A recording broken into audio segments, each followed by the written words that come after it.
Assalamualaikum warahmatullahi wabarakatuh. Saya Rahma Fidatul Aulia dari Prodi PAI semester 1. Di sini saya akan menjelaskan tentang metodologi tekstual dan kontekstual. Metodologi tekstual dapat diartikan mengacu pada teks. Metodologi tekstual menekankan pada signifikansi teks-teks sebagai kajian Islam dengan merujuk pada sumber-sumber suci dalam Islam, terutama Al-Quran dan hadis. Pemahaman hukum mengacu apa adanya yang tertera dalam Al-Quran atau hadis, tidak memandang latar belakang sosial dan kultur masyarakat dan faktor yang melatar belakangi permasalahan yang terjadi. Pendekatan tekstual dalam mengkaji Al-Quran menjadikan lafal-lafal Al-Quran sebagai objek. Pendekatan ini menekankan analisisnya pada sisi kebahasaan dalam memahami Al-Quran. Secara praktis, pendekatan ini dilakukan dengan memberikan perhatian pada ketelitian redaksi dan teks ayat-ayat Al-Quran.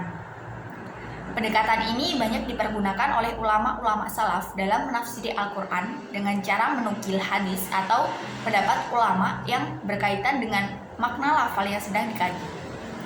Secara sederhana, pendekatan ini dapat diasosiasikan dengan tafsir bil ma'thur. Nas yang dihadapi ditafsirkan sendiri dengan nas baik Al-Quran ataupun hadis. Penafsiran tekstual mengarah pada pemahaman teks semata tanpa mengaitkan dengan situasi lahirnya teks, maupun tanpa mengaitkan dengan sosiokultural yang menyertainya.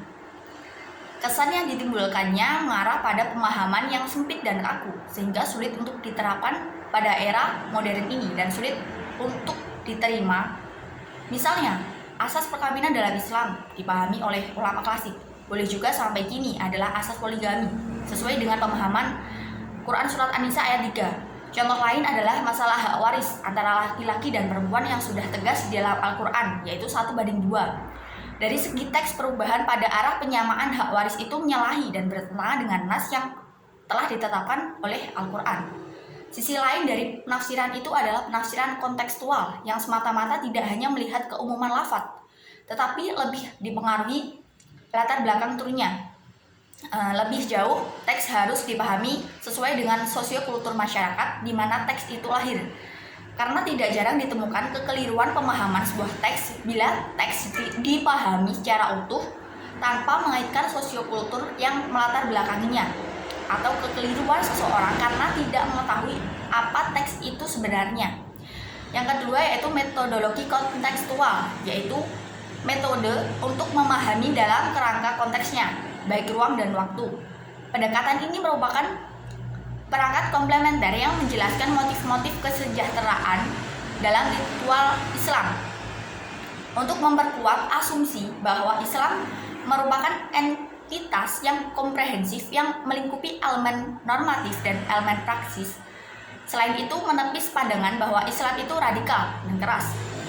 Metode ini juga mengacu pada sumber-sumber ajaran Islam, yaitu Al-Quran dan hadis. Akan tetapi dipahami secara berbeda dengan metodologi tekstual.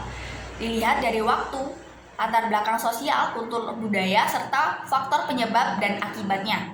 Secara etimologi, kata kontekstual berasal dari kata benda bahasa Inggris, yaitu konteks, yang memiliki dua arti. Yang pertama, bagian suatu uraian atau kalimat yang dapat mendukung atau menambah kejelasan makna. Yang kedua, situasi yang ada hubungannya dengan suatu kejadian, sehingga dapat dipahami bahwa kontekstual adalah menarik suatu bagian atau situasi yang ada kaitannya dengan suatu kata atau kalimat, sehingga dapat menambah dan mendukung makna atau kalimat tersebut.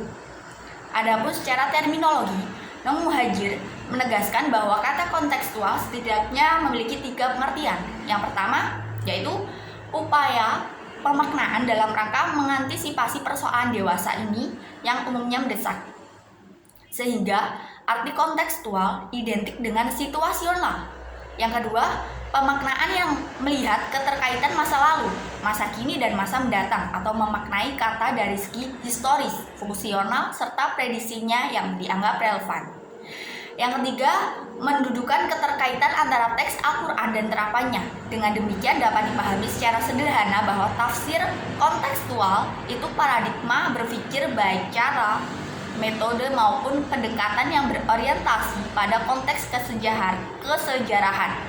Dengan kata lain, Istilah kontekstual secara umum berarti kecenderungan suatu aliran atau pandangan yang mengacu pada dimensi konteks yang tidak semata-mata bertumpu pada makna teks secara lahiriah atau literatur, tetapi juga melibatkan dimensi sosiohistoris teks dan keterlibatan subjektif penafsir dalam aktivitas penafsirannya, tetapi juga melibatkan dimensi sosiohistoris teks dan keterlibatan subjektif penafsir dalam aktivitas penafsirannya.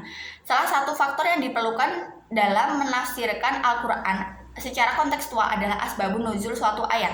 Aspek sosiohistoris suatu ayat sangat membantu dalam memahami lingkungan ketika waktu wahyu diturunkan. Hal tersebut akan memberikan pengarahan pada implikasinya, juga merupakan petunjuk untuk menafsirkan secara memungkinkan diterapkannya ayat tersebut dalam berbagai situasi sosial yang berbeda.